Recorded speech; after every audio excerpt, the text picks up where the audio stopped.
Hey everybody, it's Ginger on Wheels here again. Thanks for stopping by the channel where we get to test and unbox the latest electrically wheeled gadgets. Today's unboxing is going to be for the Heybike Mars. This is a 500 watt electric bicycle, has a 48 volt, 12.5 amp hour battery, goes around 20 miles an hour, and allegedly it has a 48-mile range on one charge. Today, I'm gonna go through and unbox the contents of everything inside of here. We're gonna go through exactly what you get when you buy it. I'm gonna show you how to put it together, and I'm gonna charge it up and do a first impressions right outside because it's really nice outside today. So subscribe to the channel if you haven't already. Thanks again for stopping by. I'll just roll the intro real quick and we'll get to unboxing.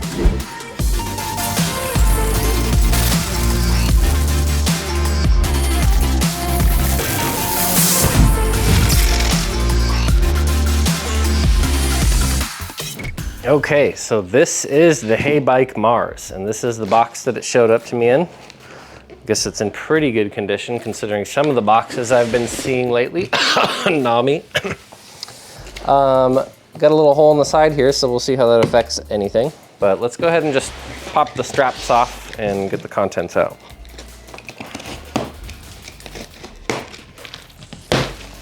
It is a big box, and they recommend you keep it for 30 days in case you have any issues with it and you want to return it. Let's go ahead and pull this huge thing out of here. There's the pretty side of the box. If you live in a sketchy neighborhood, beware that this is the box they ship it to you in, so might have some porch bandits, I don't know. It's a heavy bike.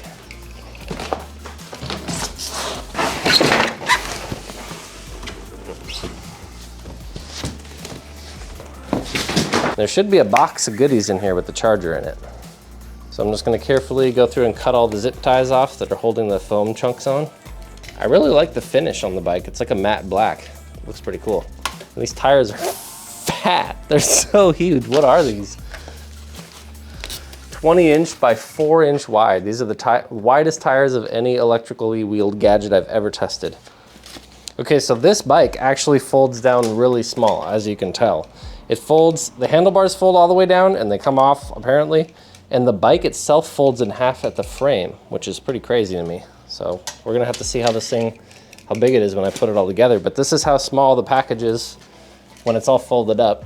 You could pretty easily put this in the trunk of a car, or if you're a van lifer like me, this seems like it could go pretty easily under the bed in the van. You get a whole mess and pile of foam. And then it looks like wedged in here in between the two wheels is the box with the charger and my tools in it. This bike comes with a couple of wrenches so you can put it together. And the pedals, you gotta put them on. The pedals are in the box too, actually, so let's open this thing up. All right, so opening up this box right here.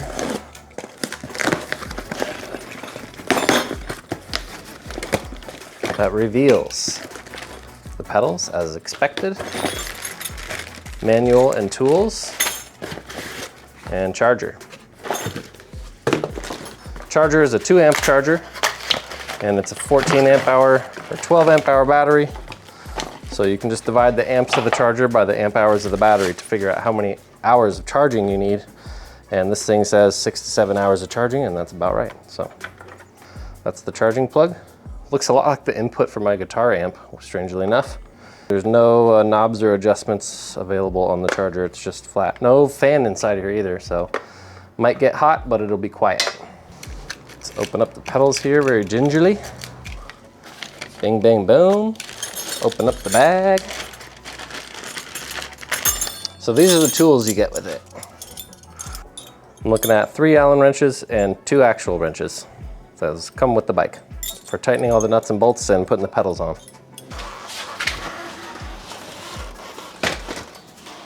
Boom. Time will tell how sturdy this folding piece is, but that is how it folds together. It just clicks together like that.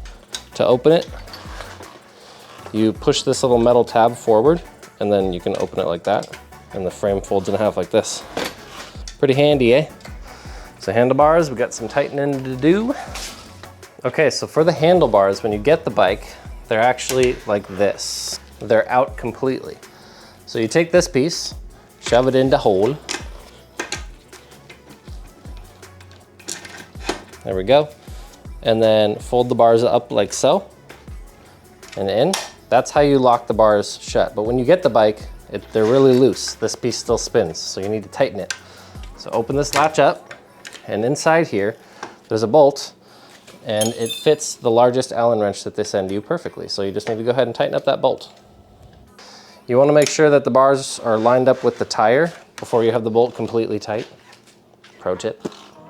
This is a bolt I would periodically tighten and check too, because if this comes loose, you would have a very bad day that day. And throw these bars up, snap it together, and we're set. The bars are locked in place. Let's go ahead and see about getting the seat installed. So it's just a standard clamp right here. I'm gonna put the seat in. It's nice that the seat has a little spring mechanism in it. Oh, there's also a little hook underneath the seat here so that you can grab it. You can lift it up from the seat too. I guess it's not too terribly heavy. 66 pounds, what's that? That's about the same as the 010X scooter. Ooh, it's got a thumb throttle. I like-y. Okay, now I'm gonna try my best to put the pedals on using the included tools. Looks like they give you 15, 13, 10, and an 8. So I'm assuming pedals just screw into the hole. Yep, they do. I'm so dumb. There's a left and a right pedal. They put an R on this pedal so that you know it's the right pedal. And then I'm gonna take the 15, that nice and snug, very snug. And then I'm gonna do the same thing on the other side. Okay, so my bike is all put together, but I'm gonna take some time and do the boring stuff, which is go through the manual. So this is the included manual here. It's in color in the front. It's got a table of contents, product safety notice, warning message, package contents, overview, specs. They give you a little error code rundown in the back too, just in case. Oh, this is important. Ways to contact them in case your bike does break. Okay, so the cost of return shipping will be borne by the customer. So you can pay return shipping and return this thing within 30 days of buying it. I don't know how you would pay for return shipping on something that huge. Would not be cheap, probably a couple $100. So consider that. Consider it like a 20% restocking fee if you want to return the bike. Give you a little list of error codes here. Here's some specs I'll zoom in on in case you're curious. You can pause the video and check those out. It's got a nice little display here and some settings we'll have to dig into in later videos. I will be doing a range test and like maybe a little review of this bike later on. It tells you about charging and how to remove the battery. That's all that's left to do on my bike now is just charge it up. Got all the instructions for folding and how all the latches work. It's overall pretty decent manual. Could be a little better, but it's very basic and it does cover all the essential bases. Well, here the Heybike is out of the box. Looking pretty good. It's got this thumb throttle here, like an ATV, which I really like. I put the thumb throttle on my eMove Cruiser the other day, and it's a whole different type of experience. The bike has massive 20-inch by 4-inch wide knobby tires. Looks like it's got some mountain bike style suspension on there. That's the frame piece, which just folds in half at the weld right there. I'm a big guy, 205 pounds now. So if the bike's gonna break with anyone, it'll break with me. I'll let you guys know how that holds up. Got a little rack on here for luggage in the back, pretty nice. The seat, as I mentioned, has a little spring. It's adjustable and it's got a little grip in the back area so that you can like pull the bike up by the seat. That's the removable battery there. You can see the keys hanging out the side. That's where the keys go in, and you just turn them to the right and then it'll turn the bike on. And then the headlight turns on here. It is on right now, kind of hard to see. It has some adjustable suspensions. We'll have to see if this does anything at all. So far, I can't really give you any impressions, you know, other than just looking at it out of the box. I haven't ridden it yet at all. So we got to charge it up. Charge time is 6 to 7 hours, but okay, I let this thing charge for a while, even though it said it was fully charged, but hey, more battery, the better. The light on the charger wasn't green, so that means the cells aren't balanced, but I'm still gonna take it out for a ride because I'm just that impatient. It's pretty much charged. When I get home after this, I will be sure to leave this thing on the charger overnight and charge it up to full. I also went through when it was charging and pumped up the tires. They were very low. They're huge tires, so they take a lot of air. 19 PSI max, and they came to me at 11, and I left the air pump on there for like 3 or 4 minutes while it was pumping air into these huge tires, 4-inch wide, 20-inch tires. Let's just take this thing out on the streets and see what she can do.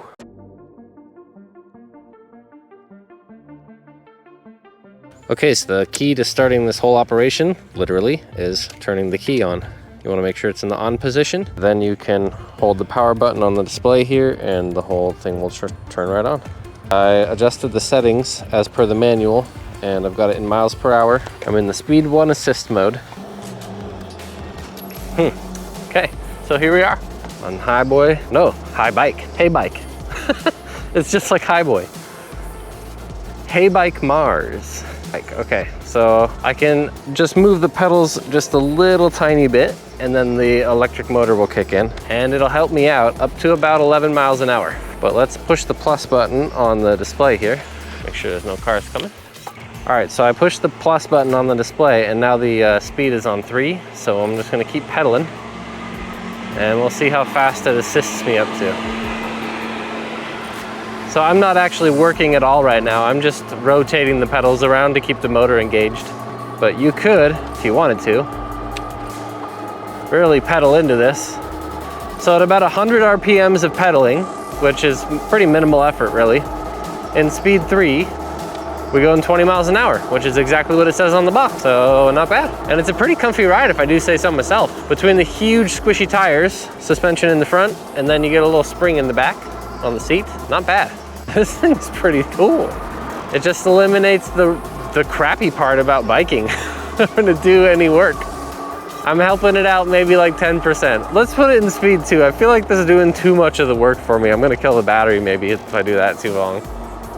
Okay, so how to change between the 7 speeds. You got this Shimano 7-speed thing here. And when you're pedaling, I'll do it while I'm pedaling right now too.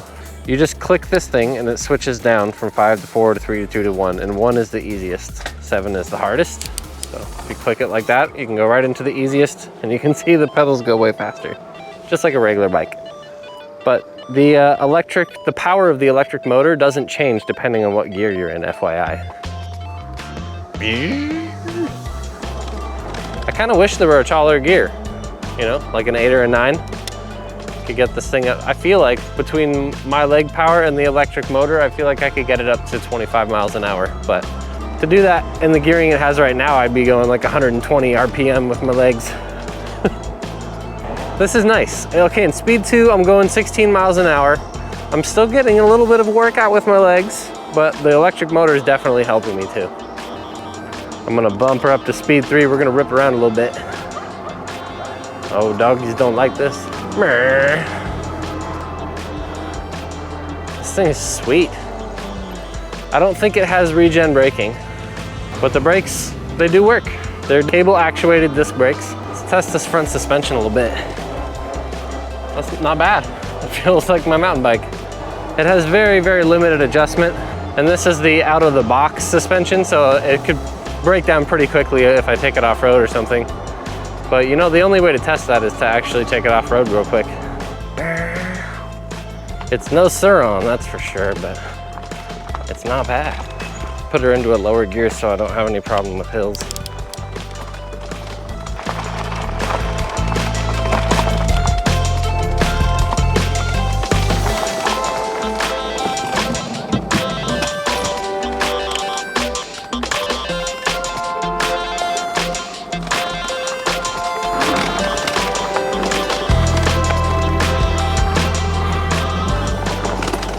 Notice the weight limit on this thing was like 320 pound max weight limit. So if you're a heavy rider, this could be a good option for you. Being heavy rules out a lot of scooters that aren't $3,000, but this thing gives you an option that's a third the cost. We're gonna mob down this super steep hill. 27 miles an hour. No pedaling or motor assist required.